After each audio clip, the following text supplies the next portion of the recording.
예배를 기뻐 받아 주시길 원하옵니다. 우리를 구원하기 위해 이 땅에 오신 주님, 우리가 주님만을 닮길 원한다고 말하면서도 여전히 내려놓지 못하는 연약함을 불쌍히 여겨주시길 원하옵니다. 우리가 세상 중심이 아니라 오직 살아 역사하시는 하나님께만 소망을 두고 살아갈 수 있도록 우리를 붙들어 주시길 원하옵니다. 하나님, 이 시간 사곡교회를 위해 기도하기를 원하옵니다. 서로 사랑으로 섬기는 믿음의 공동체가 되길 원하옵니다. 늘 깨어 기도하며 성령 충만함으로 지역사회를 변화시키는 구원의 방주로 하나님의 사랑을 드러내고 높이는 교회로, 정말 우리 다음 세대가 교회 안에서 꿈을 꾸는, 주님이 기뻐하는 교회로, 정말 꿈과 비전을 향해 나아가는 정말 주님이 일하시는 교회로 성장하고 회복되어질 수 있도록 하나님 은혜 베풀어 주시길 원하옵니다. 그렇게 역사하실 하나님을 기대하며 찬양합니다. 하나님, 또 특별히 우리 아동부를 비롯한 여러 기관들이 예수님의 탄생을 축하하기 위해서 기쁜 마음으로 준비하는 가운데 있습니다. 넘치는 은혜로 부어주시고 하나님의 사랑을 깨닫는 귀한 은혜의 시간이 되게 하여 주시며, 이 성탄의 기쁨을 모르는 이들에게 구원의 복된 소식을 흘려보낼 수 있는 우리 모든 성도들 되길 원하옵니다. 아멘. 하나님, 또 이 시간에도 정말 여러 가지 병으로 아파하고 힘들어하는 자, 정말 고통 가운데 주님의 이름을 부르는 자 하나님 만나주시고 치료하여 주셔서 하나님이 주시는 기쁨의 감사가 회복이 있게 하여 주시길 원하옵니다. 하나님, 이 시간 목사님을 통해서 귀한 생명의 말씀, 진리의 말씀 듣습니다. 목사님 성령으로 충만하게 하여 주시고 우리는 그 말씀으로 우리의 심령이 새로워지고 거듭남의 역사가 있게 하여 주시며, 또 이 시간에도 함께하지 못한 성도들을 품어주시고 예배할 수 있는 마음과 기쁨을 열어주시길 원하옵니다. 하나님, 이제 며칠 남지 않은 2023년을 돌아보며 정말 여기까지 인도하신 하나님의 사랑에 정말 감사하면서 우리가 지혜롭게 또 연말을 잘 마무리하고 또 새로운 한 해를 기도로 준비할 수 있는 믿음이길 원하며 예수님의 이름으로 기도하였습니다. 아멘. 아멘.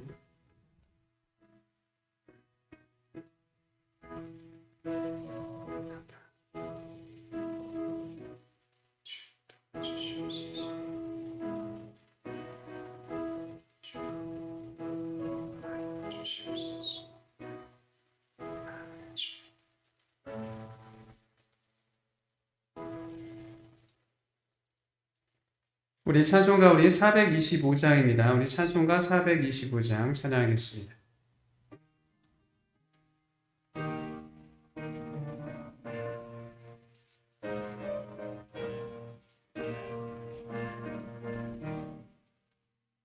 주님의 뜻을 이루소서. 고요한 중에 기다리니 시립과 같은 날 빚으사 주님의 영상 만드소서. 주님의 뜻을 이루소서.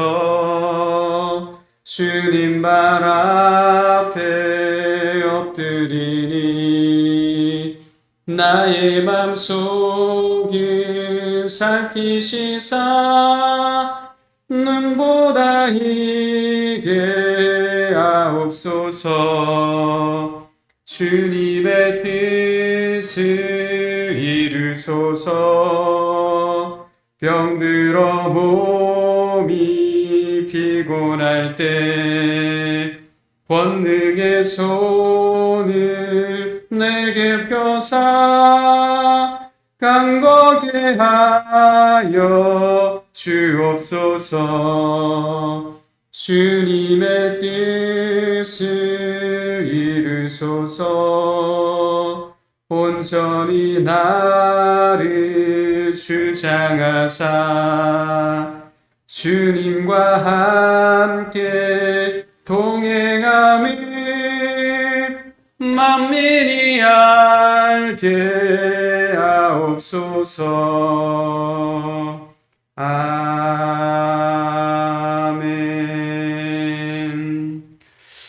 네, 이 시간 시간 녹여주신 하나님 말씀은 우리 사사기 1장 11절에서 21절까지만 읽도록 할게요.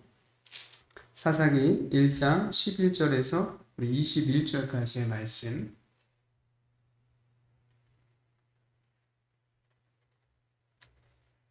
한 절 한 절 교독합니다. 거기서 나아가서 드빌의 주민들을 쳤으니 드빌의 본 이름은 기랴세벨이라.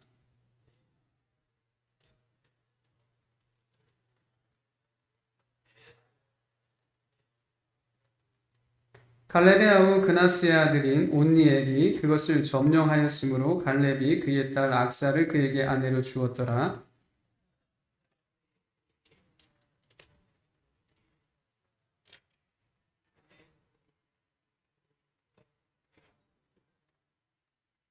이르되 내게 복을 주소서. 아버지께서 나를 남방으로 보내시니 샘물도 내게 주소서 하매 갈렙이 윗샘과 아랫샘을 그에게 주었더라.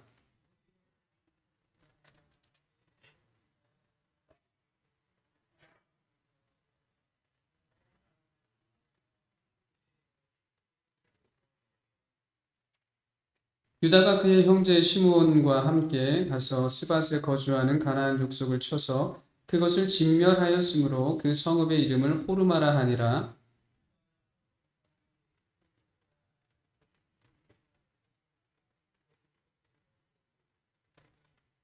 여호와께서 유다와 함께 계셨으므로 그가 산지 주민을 쫓아내었으나 골짜기의 주민들은 철 병거가 있으므로 그들을 쫓아내지 못하였으며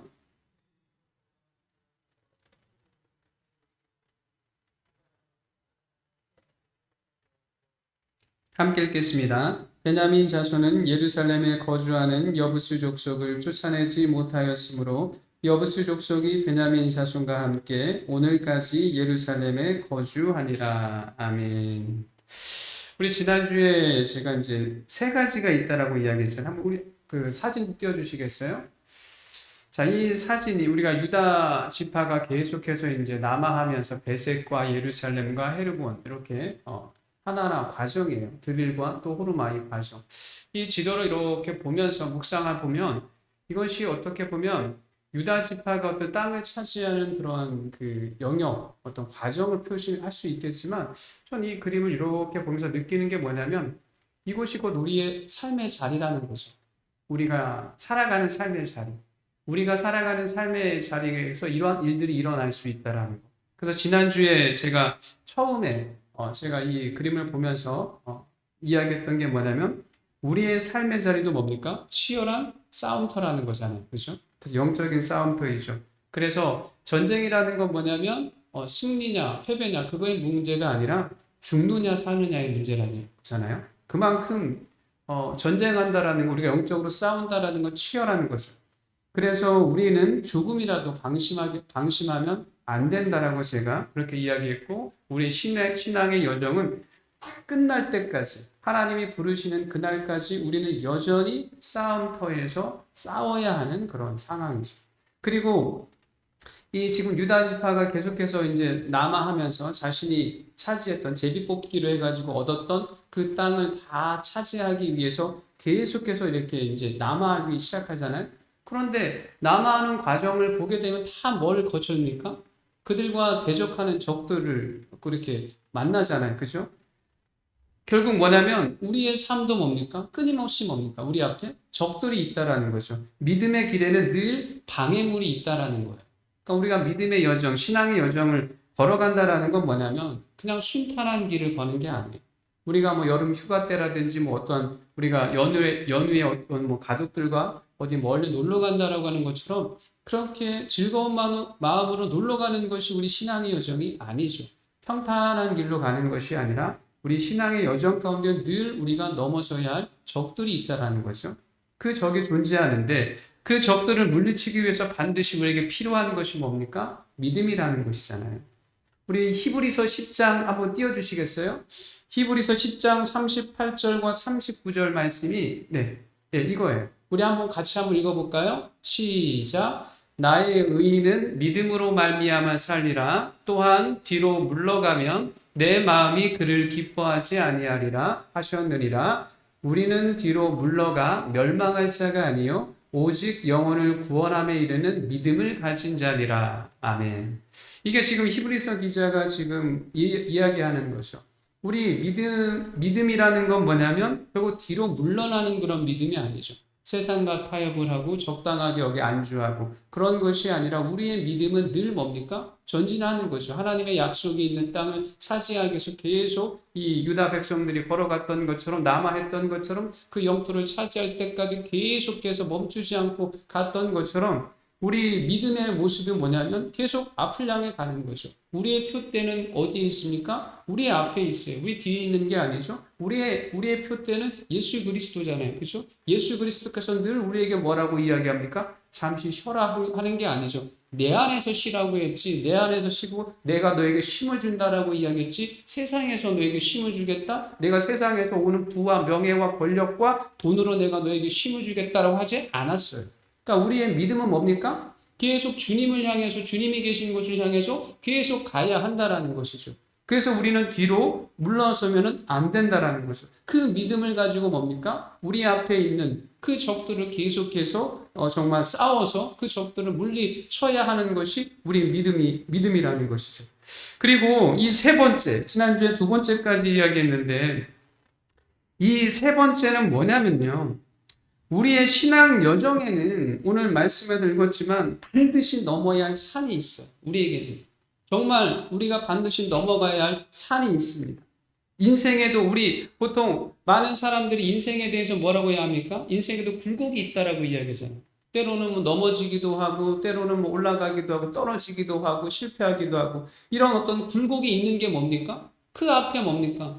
자신들이 감당해야 할 산이 있는데 그 산을 넘어가게 되면 괜찮지만 그 산에서 미끄러지게 되면 뭡니까? 또 떨어지는 것이죠. 그래서 인생에도 이러한 굴곡이 있는 것처럼 신앙에도 뭡니까? 굴곡이라는 것이 있어요. 즉 우리에게는 뭐냐면 넘어야 할 산들이 있다라는 거죠. 근데 그것은 뭐냐면 힘겨운 거예요. 쉬운 것이 아니죠. 우리가 이 앞에 산을 이렇게 올라가는 것이 아니라 우리 앞에 있는 그 산들은, 높은 산들은 우리가 그 산을 넘어가기에는 힘겨운 거라는 거죠. 그 힘겨운 것이 반드시 우리 앞에 떡하고 나타난다는 거죠. 그런데 이 과정을요, 엄밀하게 보게 되면 그 산들을 허락하신 게 누굴까요? 하나님이라는 거죠. 하나님이라는 거. 저는 이스라엘이 약속의 땅을 차지하는 이 과정, 한번 지도 다시 한번 띄워주시겠어요?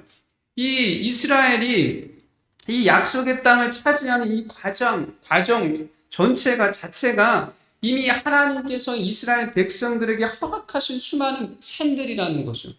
사사기는 이 산들을 이스라엘 백성들이 계속해서 넘어가는 거예요. 자신의 영토 그냥 하나님께서 그냥 딱하니 너는 제비 뽑아가지고 줘가지고 이거는 네 땅이다. 너는 에브라임 지파 땅이고 므낫세 지파 땅이고 유다 지파 땅이고 뭐 그 베냐민 지파 땅이고 그 가라. 가기만 하면 그냥 와 다 됐다. 이게 아니라는 거죠. 사사기를 보게 되면 그 영토에 들어가서 뭡니까? 각자 자기들이 뭡니까? 그 영토를 차지하기 위해서는 넘어야 할 산들이 있다라는 거예요. 그 산들을 계속해서 뭡니까? 넘어가는 거잖아요. 이 유다 지파도 뭡니까? 베셋과 예루살렘과 헤르몬과 디들과 호르마 이 모든 것들을 뭡니까? 자기에게 주어진 그 산들을 넘어가는 거예요. 이 산들이 그냥 평범한 산들이냐? 쉽게 그냥 하나님께서 딱 제비 뽑아다 주신 땅이 너무나 쉬워가지고 그냥 가기만 하면 그냥 이렇게 차지하는 땅이냐? 그런 땅이 아니라는 것이죠. 이 과정은 어떻게 보면 우리에게 산이 나타나는 이 과정들은 보게 되면 결국 하나님은 우리에게 뭡니까? 시험의 무대를 주신다라는 거죠. 우리는 이 시험의 무대 위에 반드시 뭡니까? 올라갈 수밖에 없어요.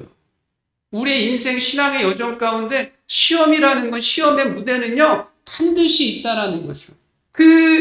올라가야 된다는 거예요. 어차피 올라간다면 우리에게 필요한 건 뭡니까? 망설이지 말고 믿음으로 과감하게 도전하는 거죠. 성공 여부를 떠나서 산을 향하여 꿈과 비전을 향하여 도전하는 자세가 우리에게 필요하다라는 겁니다. 왜냐하면 신앙에 있어서 성공은요, 신앙에 있어서 승리는요, 우리의 몫이 아니에요. 우리의 몫이 아닙니다. 하나님이 주시는 거죠. 넘어야 할 산을 우리가 보면서 순종했을 때 주어지는 것이 뭡니까? 하나님의 상급이에요. 착각하면 안 돼요. 내가 넘을 수 있을 것이다? 아니에요.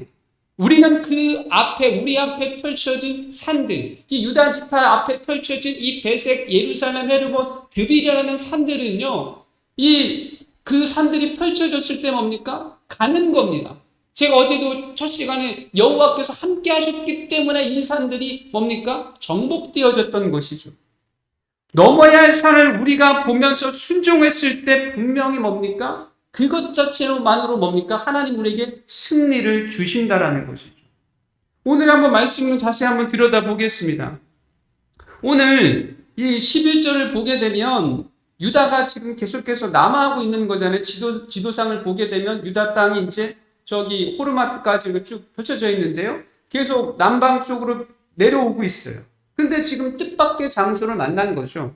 이 드빌이라는 것, 기럇세발이라는 것, 여기는 헤브론에 보게 되면 저 헤브론 땅에서 보게 서쪽으로, 서남쪽으로 있는 거죠.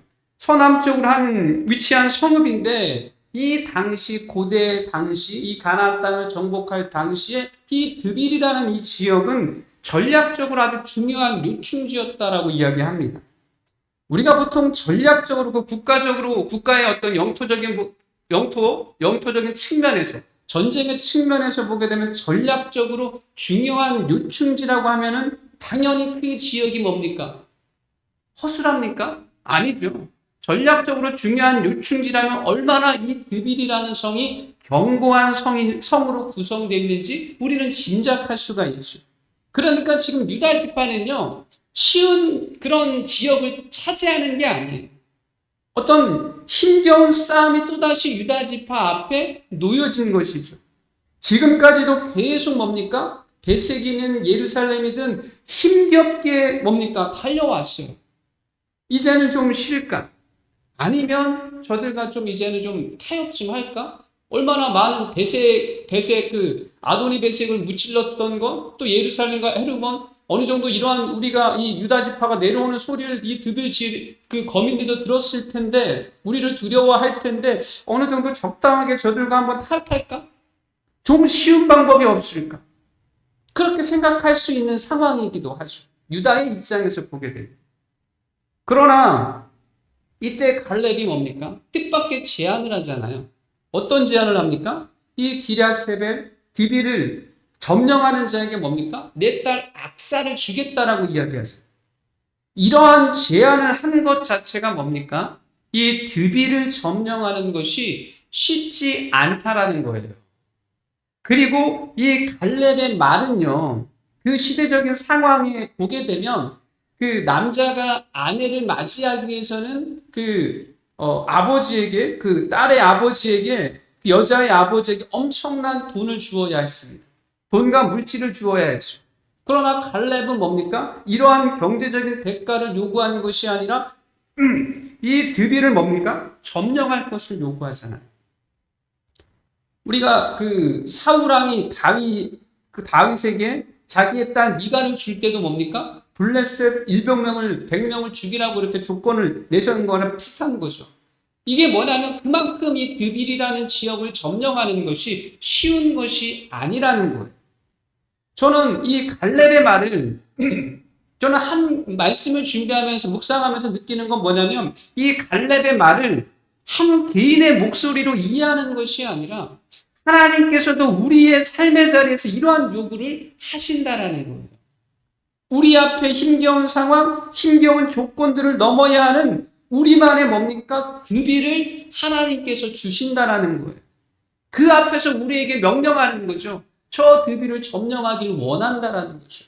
저 드빌을 점령하게 되면 내 딸 악사를 주겠다라는 것처럼 저 드빌, 나만의 드빌을 점령하게 되면 하나님께서 뭡니까? 우리에게 상급을 주신다라는 거예요. 이때 우리가 어떻게 해야 될까요? 이때 우리가 피한다면, 외면한다면, 그 당시에는 좋은 점이 있죠. 무엇이 좋을까요? 정말 신경 쓰지 않잖아요. 몸이 피곤하지 않잖아요. 육신적으로는 정말 이 상황을 외면하고 회피하면 그 당시에는 편안할 수밖에 없죠. 그러나 우리가 지불해야 하는 대가가 있다라는 것. 그걸 우리는 기억해야 합니다. 만약에 우리가 어떠한 상황을 외면하게 되면 하나님께서 정말 그것을 드빌이라는 것, 나의 드빌을 주셨는데 그 드빌을 점령하려고 하셨는데 그것을 내가 조금 외면하고 귀찮아서 아니면 두려워서 그것을 회피하면 우리는 지불하는 대가가 있어요. 그 대가라는 건 좋은 걸 이야기하는 게 아니에요. 좋지 않은 대가를 지불해야 됩니다. 그게 뭐냐면 우리는 하나님의 은혜를 경험할 수가 없어요. 우리가 회피하는 만큼, 우리가 뒤로 물러서는 만큼 하나님의 은혜는 우리와 또 멀어진다라는 거예요. 우리가 골리앗이 있었잖아요. 골리앗이 다윗의 인생의 걸림돌입니까? 디딤돌입니까? 다윗에게 이 골리앗은 자기의 인생의 걸림돌입니까? 디딤돌입니까? 디딤돌이죠. 그죠? 싸움이 어려우면 어려울수록 그 싸움의 승자에게 오는 영광은 당연히 클 수밖에 없죠. 우리의 인생 앞에 놓인 문제가 크면 클수록 그 문제를 돌파할 때 주어지는 면류관은 크다라는 거예요. 골리앗이 다윗의 인생의 걸림돌이 아니라 디딤돌이 되어 주었듯이 우리 인생의 모든 위기도 하나님의 은혜로 돌파하면 그것은 걸림돌이 아니라 우리 인생의 뭡니까? 디딤돌이 되어진다라는 거예요. 그래서 아무리 어려워 보여도 불안해 보여도 믿음으로 앞으로 나아가는 모습이 우리에게 필요하다라는 거죠. 신앙의 여정에 있어서 믿음으로 나아가는 것이 뭡니까? 무조건 정답이에요. 고민할 필요가 없는 거죠. 믿음으로 나아가는. 아까도 우리가 히브리서 10장 그 38절 39절 말씀 읽었던 것처럼 우리의 믿음은 뭡니까? 뒤로 물러가는 그런 믿음이 아니죠.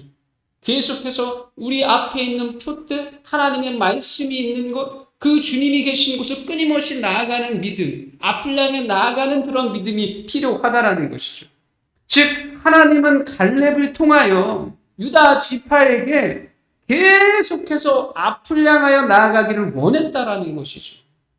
이 유다 지파뿐만이 아니죠. 하나님은 갈렙 지파를 통해서 모든 11개 반 지파에게 너희들 이 가나안 땅을 정복하는 이 과정, 이제는 여호수아가 죽은 후에 너희들이 이제 스스로가 나아가야 하는데 여기서 두려워하지 말고 멈추지 말고 계속해서 앞을 향해 나아가라는 거죠. 약속에 있는 땅, 하나님이 이 땅을 너에게 주겠다는 그 약속, 그 말씀이 있는 곳을 향해서 계속해서 뭡니까? 나아가라고 이야기하는 것이죠. 갈렙은 하나님을 신뢰하고 또 미래를 향하여 끊임없이 도전하는 자에게 결국 뭡니까? 자신의 딸을 맡기겠다라는 것이죠. 정말 대단한 것이죠. 그냥 갈렙이 그냥 저 드빌을 점령하면 내 딸 주겠다라는 이 말은 단순한 말이 아니라 이 말 속에 뭡니까? 진정한 신앙인을 찾는 거잖아요. 진정한 믿음의 사람을 찾는 거잖아요. 하나님의 마음이라는 것이죠. 하나님도 뭡니까? 우리에게 똑같은 걸 요구하는 것이죠. 도전하는 자, 믿음으로 도전하는 자, 그 사람을 하나님께서 뭡니까? 이 시대에도 뭡니까? 찾고 계신다라는 것이죠. 그래서 우리에게 필요한 건 뭡니까? 믿음의 결단이라는 것. 그런데 이 성경을 보면 이 하나님의 말씀을 우리가 계속적으로 읽어보게 되면요. 이 결단의 문제 어려울까요? 쉬울까요? 알고 보면 쉬워요. 결단의 문제는 너무 쉽게 해결됩니다. 왜냐하면요. 도전하는 믿음의 자세, 이거는 우리의 선택이죠. 하나님, 두렵지만 제가 저 앞을 향해서 갈게요. 두렵지만 저 높은 산을 향해 내가 걸어가 볼게요. 이거는 뭡니까? 우리가 선택할 수 있는 거죠. 그런데 이 싸움의 결과는 언제나 성경을 보게 되면 하나님이 하시는 거예요. 싸움의 결과는 언제나 하나님이 하시는 것이고 하나님은 늘 우리에게 요구하는 건 앞에 있는 걸 보고 앞에 있는 큰 산을 보고 앞에 있는 상황을 보고 주춤거리는 뒤로 물러서는 마치 골리앗이 30일 동안 앞에 나와가지고 그 이스라엘 백성들 향해서 막 고래고래 소리쳤죠. 그러나 이스라엘 백성들은 그 소리를 듣고 그 골리앗의 몸짓을 보고 어떠한 태도도 취하지 않죠. 그냥 묵묵히 그냥 그 자리에서 뭡니까? 움직이지 않잖아요. 누구 하나 그 앞에 나간 사람이 없어요. 그 사람이, 그 골리앗이 하나님의 이름을 모독함에도 불구하고 뭡니까? 두려워 떨고 있는 거죠. 그러나 다윗은 어떻게 했습니까? 그 골리앗이 말하는 것이 싫었던 것이 아니라 자기의 하나님, 이스라엘의 하나님을 모독하는 것. 그것에 더 분노하는 거잖아요. 즉 뭐냐면 그 당시 모든 이스라엘 백성들은 뭡니까? 하나님에 대해서 전혀 생각하지 않았던 거죠. 하나님이 모독당한다라는 걸 아무런 거룩한 분노도 느끼지 않았다라는 거죠. 자기 살 길만 생각했던 거죠. 그러나 이 다윗이 앞을 향해 나아가는 것, 내 안에 계신 하나님을 모독하는 저 골리앗을 향해 나아가는 것, 그 다음부터는 뭡니까? 하나님이 하시는 거예요. 도전하는 믿음의 자세는 우리가 선택하지만 싸움의 결과는 언제나 하나님이십니다. 그래서 전쟁은 누구께 속한 거라고 합니까? 하나님께 속한 것이라고 이야기하죠. 지금 이 유다 지파가 베색부터 호르마까지 다 정복하는 과정을 보게 되면 제가 첫 시간에 이야기했던 것처럼 둘째 시간이죠. 하나님이 함께 하셨어요. 함께 하셨을 때 다 이 땅들을 정복하고 나아갔었죠. 그리고 오늘 말씀에 이 드빌을 점령한 온넬이 있잖아요. 온넬이 갈렙의 조카이잖아요. 그런데 그 이름의 뜻을 봐도 놀라워요. 그 온넬의 그 뜻이 뭐냐면 하나님의 힘이에요. 온넬이라는 이름의 뜻이 하나님의 힘이라는 거죠. 하나님의 힘이라는 이름이 상징하듯이 우리가 마주하는 적들, 넘어야 할 산들은 결코 우리의 힘으로 해결하는 것이 아니라는 것이죠. 하나님의 힘으로 해결하는 거예요. 우리는 앞을 향해 그냥 발을 내딛는 것일 뿐 그 이상은 언제나 하나님의 몫이라는 거예요. 우리가 뭔가를 해결하려고 우리 스스로가 움직일 때 오히려 문제가 꼬이는 것이죠. 그냥 하나님을 신뢰하고 순종하고 믿음으로 결단하고 홍해 바다 앞으로 가게 되면 홍해 바다가 갈라지는 것이고 요단강 앞으로 가게 되면 요단강이 갈라지는 거라는 거죠. 그 이상은 전적으로 뭡니까? 하나님이 하시는 하나님의 능력과 힘입니다. 우리는 이것을 의지하며 살아가는 존재라는 거죠. 우리의 믿음은 내 믿음을 통해서 뭔가를 하는 게 아니에요. 우리의 믿음의 근본적인 건 뭐냐면 하나님의 말씀을 신뢰하고 그 말씀을 붙잡고 그 말씀 앞으로 나아가는 게 이것이 믿음의 도전인 것이지 내가 나가서 뭔 어려운 문제를 해결하는 거, 내 지혜를 믿고 내 경험을 믿고 이게 아니라는 거라는 거죠. 그 이효령 교수님이 이제 돌아가셨지만 또 그 이효령 교수님의 딸 이민아 목사님이 있습니다. 이분도 이제 암으로 죽으셨는데 이분이 쓰신 땅끝의 아이들이라는 책에 나오는 글이에요. 한번 띄워주시겠어요? 거기에 보게 되면 이러한 글이 있어요. 한번 천천히 한번 같이 읽어볼까요? 내가 아무리 해도 안 되는 것을 인정할 때 그때 진정한 기도가 시작되는 것이에요. 아무리 문명이 발달하고 능력이 있다 해도 내가 할 수 없는 것들이 있어요. 할 수 없는 것들 안에서 하나님만이 할 수 있는 것들 안에서 우리는 내가 할 수 없는 것들을 하시는 하나님, 홍해를 가르시는 하나님, 기적의 하나님을 만납니다. 아멘. 이민아 목사님이 이야기했던 것처럼요, 우리는 할 수 없는 그런 상황이 있죠. 아무리 문명이 발달하고 능력이 있다 해도 우리가 할 수 없는 그런 인간적인 한계가 있죠. 할 수 없는 것들, 그 안에서 우리는 속이 상하고 괴롭기도 하죠. 그런데 하나님만이 할 수 있는 것들 안에서는 내가 그렇게 고민하고 괴로워했던 할 수 없는 일들을 하나님께서 뭡니까? 하신다라는 거예요. 그게 하나님의 능력이라는 거잖아요. 하나님만이 할 수 있는 것들 안에서 우리가 모든 것을 할 수 있다라는 거죠. 사도 바울은 뭐라고 고백했습니까? 내게 능력 주시는 자 안에서 모든 것을 할 수 있다라고 이야기하잖아요. 이스라엘이 애굽의 노예에서 해방되고 가나안 땅에 정착한 이 모든 과정은요, 엄밀하게 보게 되면 인간이 할 수 없는 일들이었잖아요. 어떻게 430년 동안 그 애굽의 종으로 살아왔는데, 어떻게 애굽의 종으로 살아왔던 그 노예 근성이 있었던 이 히브리 민족이 어떻게 애굽에서 탈출할 수 있었고, 그리고 아무것도 가지고 없는 그 히브리 민족 유대인들이 광야 40년을 보낼 수 있고, 또 이 가나안 땅, 약속의 땅, 그 땅에 들어와서 그 땅을 정말 차지할 수 있는 이 모든 과정들, 이거는 인간이 할 수 있는 게 아니라는 거예요. 이건 인간이 할 수가 없죠. 오직 하나님만이 하실 수 있는 거죠. 지금 이스라엘 백성들, 유대인들은 뭡니까? 자기들을 이끌어 가시는 그 하나님을 의지하고 걸어가는 것 뿐이잖아요.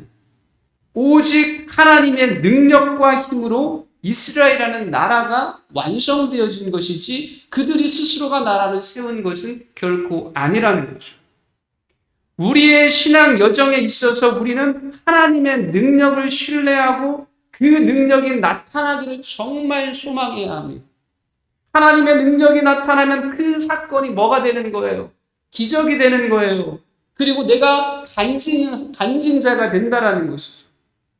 우리 24년도에는 우리 사국교회, 우리 교우들의 가정에 이런 하나님의 놀라운 능력과 힘이 나타나서 제발 좀 기적적인 기적이 일어나는 24년도가 되기를 바랍니다. 여기 계신 분들이 정말 24년도에는 너도 나도 할 것 없이 내가 내 삶의 간증자, 하나님이 나를 도우시는 그런 간증자가 모두가 되기를 간절히 바랍니다.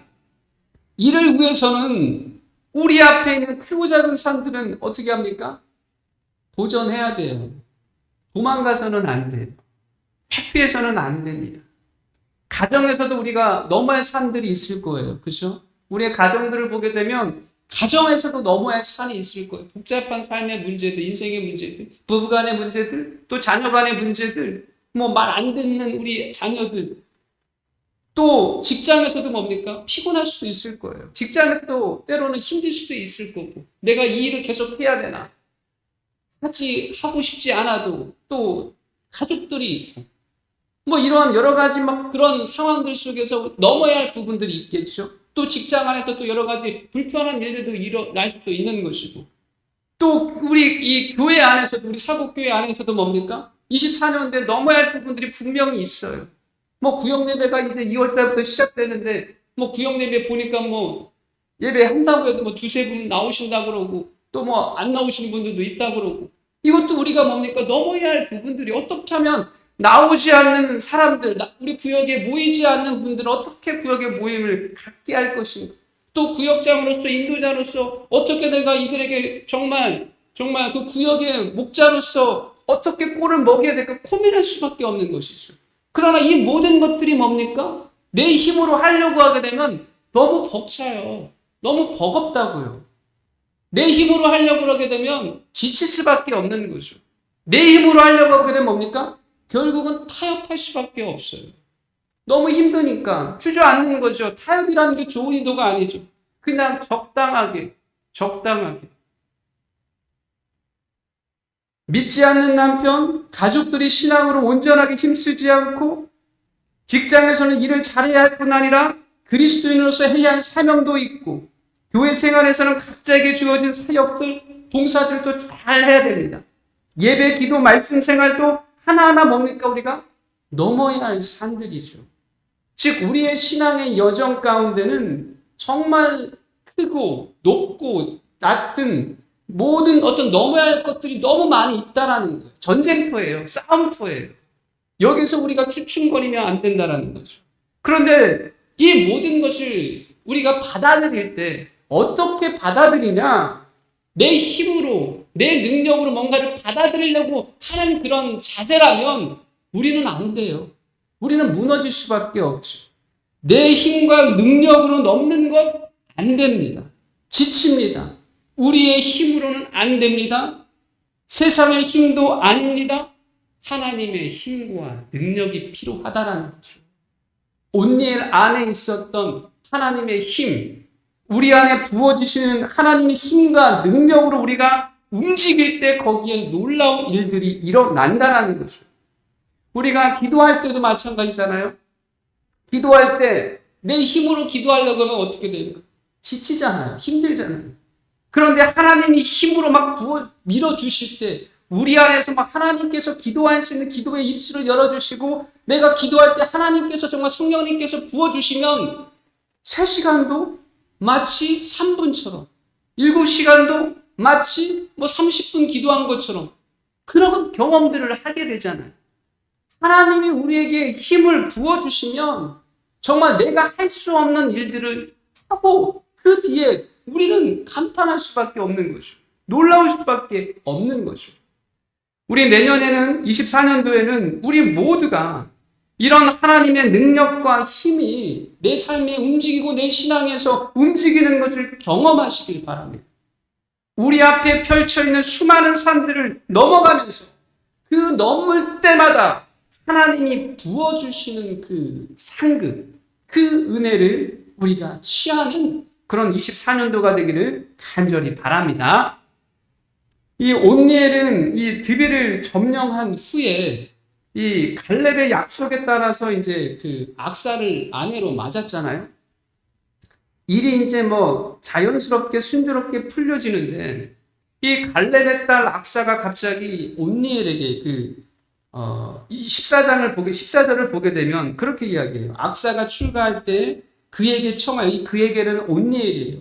온니엘에게 청하여 자기 아버지에게 밭을 구하자라고 이야기해요. 그리고 이제 갑자기 이 주춤주춤 이 온니엘과 이 악사 자기의 딸이 뭔가 주춤거리는 걸 낌새를 알아차리고 갈렙이 그렇게 물어보잖아요. 내가 무엇을 원하느냐라고 묻잖아요. 그때 딸이 뭐라고 이야기합니까? 내게 복을 주소서 아버지께서 나를 남방으로 보내시니 샘물도 내게 주소서라고 이야기해요.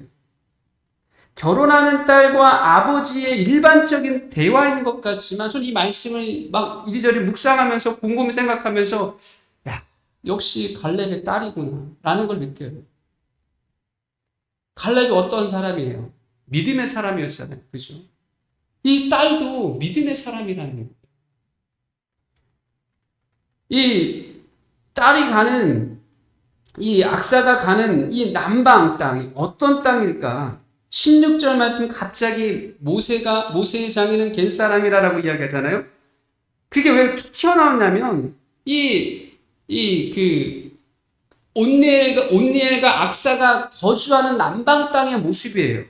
16절에 보시게 되면 뭐라고 나옵니까? 모세의 장인은 겟 사람이라 그의 자손이 유다 자손과 함께 종려나무 성읍에서 올라가서 아랏 남방의 유다 황무지에 이르러.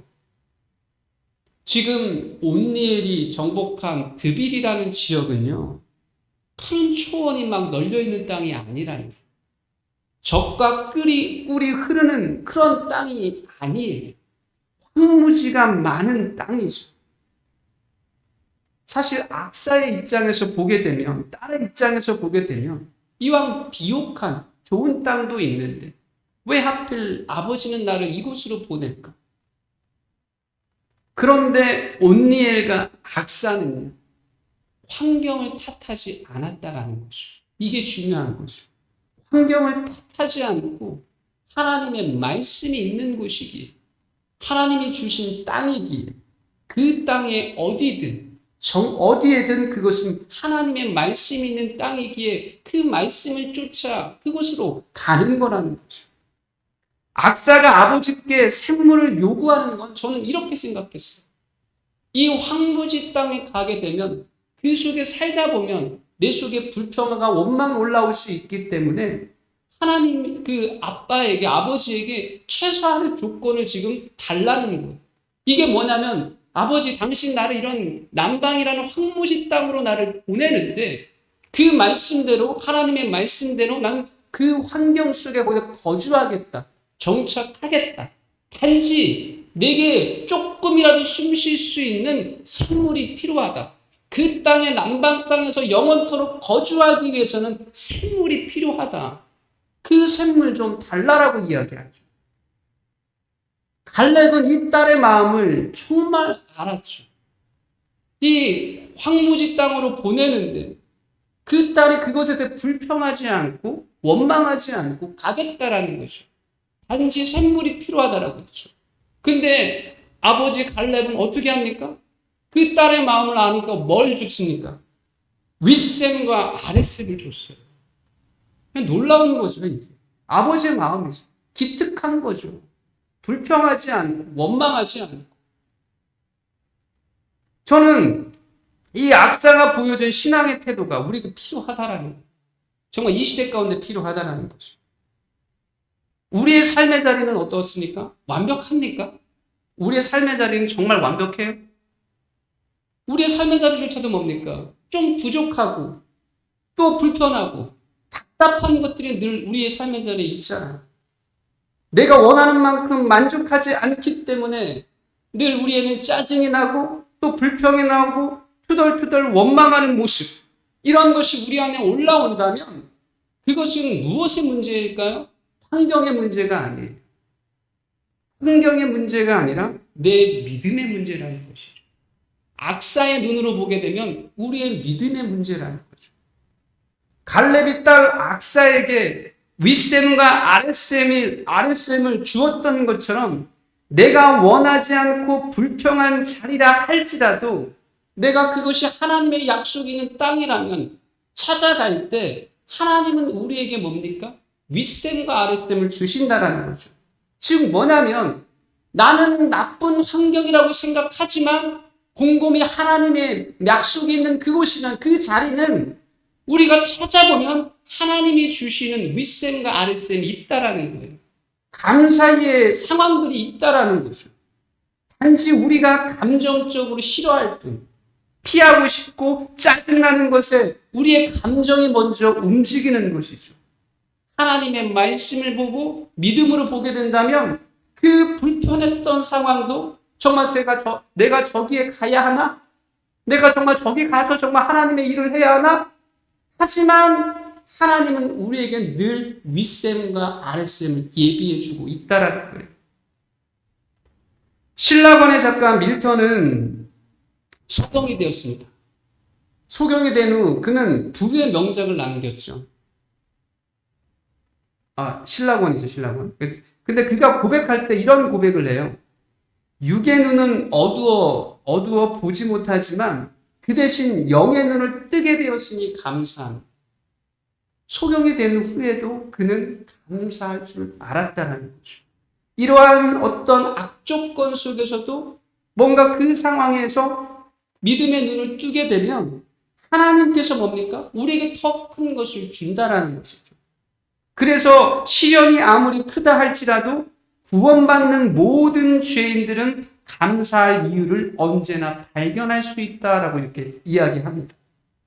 하나님이 말씀하시면 결국 우리는 그 말씀이 우리와 맞지 않아도 우리의 상황과는 내가 원하는 것과는 조금 부족하다 할지라도 중요한 건 우리가 중요한 게 아니라 하나님의 말씀이 중요하다라는 거죠. 악사가 온니엘과 함께 가는 그 땅은 황무지였고 정말 좀 불편한 상황이죠. 이왕이면 아버지, 당신이 정말 이 유다 지파에서 정말 위대한 사람이고 족장이고 또 얼마나 믿음의 본을 보여줬는데 왜 굳이 나에게?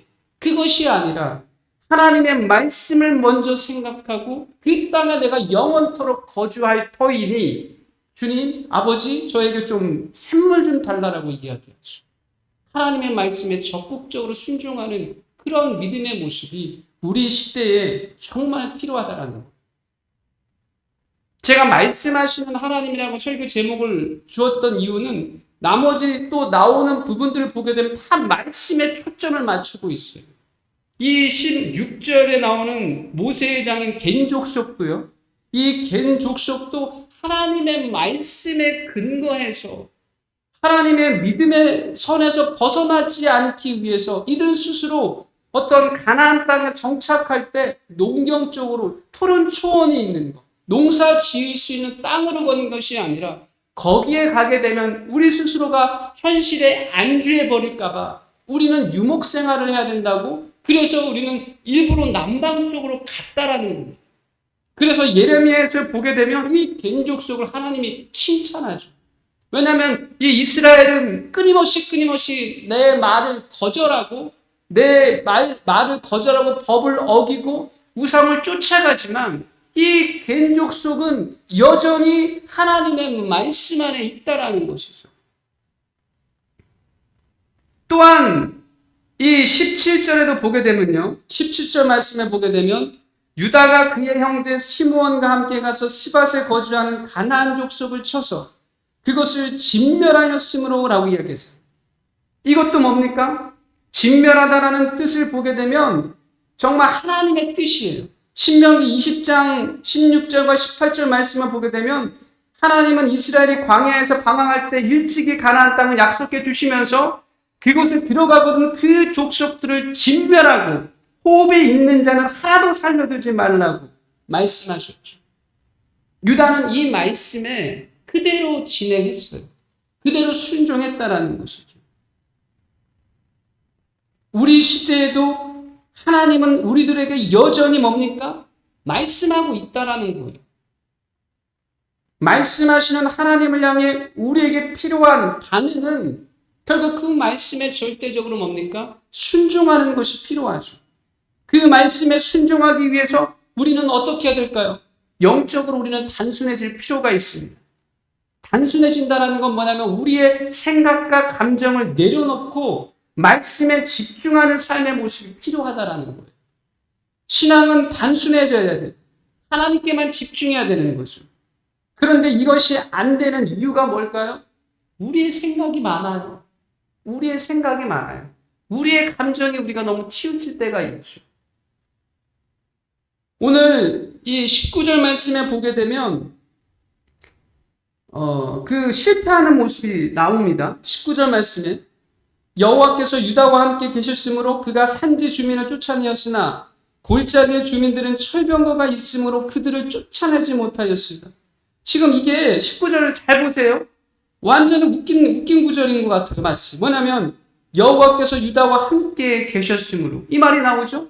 그런데 뒤에 보게 되면 뭡니까? 실패해요. 그들이 쫓아내지 못하였습니다. 이게 뭔 말일까요? 여기에 하나님이 함께 하심에도 불구하고 이 유다 백성들은 뭡니까? 생각이 많았어요. 어떠한 생각이 많았냐?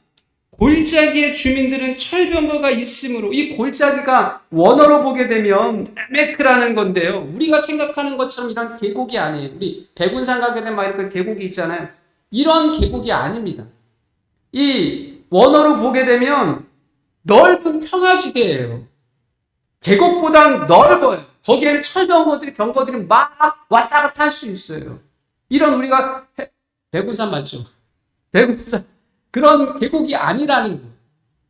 그러니까 지금 뭡니까? 유다지파 입장에서 야 철병거도 있고 저 골짜기에서 지금 병거들이 막 우르르 몰려 나오면 어떻게 되는 거예요? 섬뜩하죠.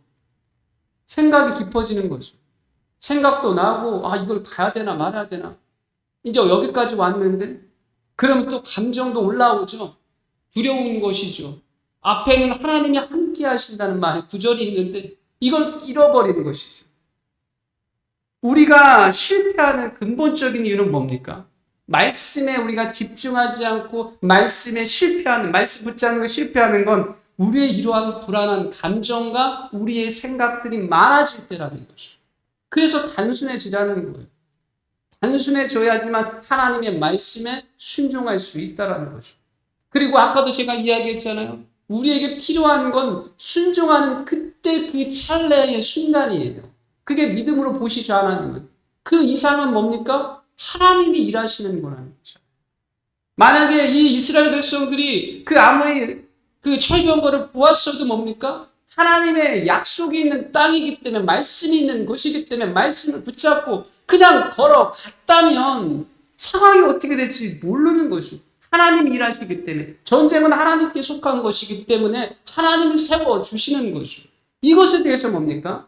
결국은 놓친 것이잖아요. 우리가 오늘 말씀을 통해서 정말 우리를 좀 더 깊이 생각해 보았으면 좋겠습니다. 우리 앞에는 넘어야 할 산이 분명히 있어요. 그 산을 우리는 넘어야 합니다. 그리고 우리는 늘 말씀 가운데 움직여야 되죠. 악사가 하나님의 말씀을 사모했던 거죠. 그리고 이 유다 지파가 실패했던 건 뭐냐면 그 말씀을 놓치는 순간 실패했죠. 우리는 하나님도 이 시대에 끊임없이 말씀하셔요. 나의 말에 거하라. 내 안에 거하라. 내 말씀 안에 거하라. 말씀이 있는 곳에 와라라고 우리를 초청하시죠. 부르시죠.